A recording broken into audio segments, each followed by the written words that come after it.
Hello. I was working on my preparation for the coaching class tonight and got me thinking about goals because we're talking about goals there tonight. And I was thinking back to New Year's where we all make resolutions, and for some reason, so many of us just don't manage to keep those resolutions. Or we set goals with, various different programs. We have goals with coaches, we have goals in organizations and at work, and so often we don't manage to achieve the goals, or we don't manage to keep on doing them long enough to get there. And so everybody knows about SMART goals these days. SMART goals have been developed over the years to help us learn to make goals that are SMART. So goals that we're really going to be able to do, that are achievable, that are measurable, that all the things that we want to accomplish are laid out properly, they're scheduled, they're time sensitive, they're all the things that we need them to be. And we still don't manage to get them. I get to think about, why is that? Why do we have so much trouble achieving the things that we think we want to achieve? Well, and I think the word think is our clue there. We think about goals, we do it all up in our head, we look at it from a cognitive perspective, but we forget to tie it into our heart. We forget to tie it into our drivers of emotion. What drives our behavior? What causes us to do things? What will ensure that we achieve things?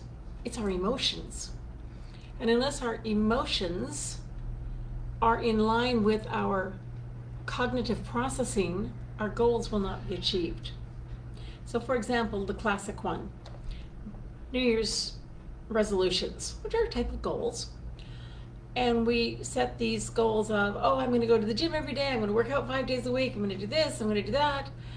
And by the middle of January, you've gone 3 or 4 times, and by the end of January, maybe you go once a week, and by the end of February, you've given up altogether. Gym memberships love you because that's how they make their money. They sign you up for a whole year, knowing perfectly well that most of you will never show up.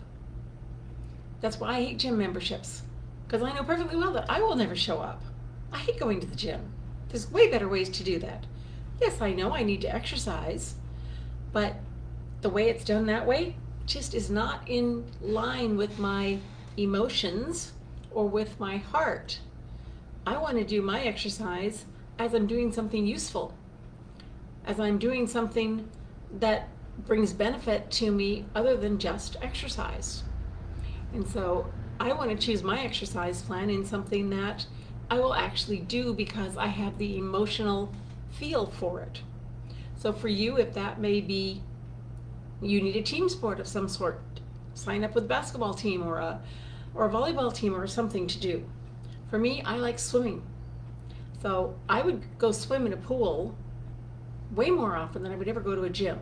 Still good exercise, still good workout, still get what I need, but it's much more in line with my kind of feelings about exercise. And so if your emotions are not in line with your thinking about your goals, they're not going to happen. And I don't care whether it's a work goal, a family goal, a personal goal, a diet goal, an exercise goal. You have to get your heart and your mind lined up, or those aren't going to happen. And you really can't expect to achieve a goal where you do not have alignment between the heart and the mind. And so you really need to figure out what are the values behind the emotions that will drive the behavior that will achieve your goal. Now, I know that's a long way around it, but that's the successful way to make a goal happen.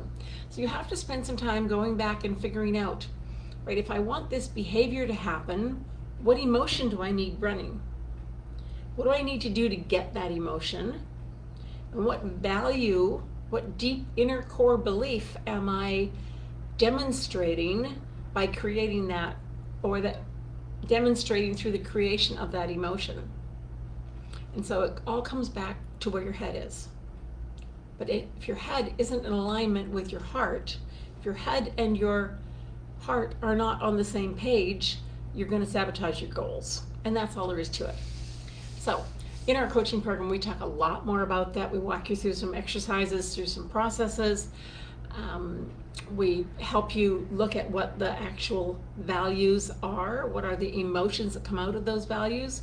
Where do you have blockages in those emotions so that you can't manifest your value? What emotions need to have some energy work done on them in order to allow you to manifest your values, which will allow those emotions then to drive the correct behavior to achieve the goal that you want. So I just wanted to lay that out there for you. If you have comments on that, if you have suggestions, I'd love to have some conversation.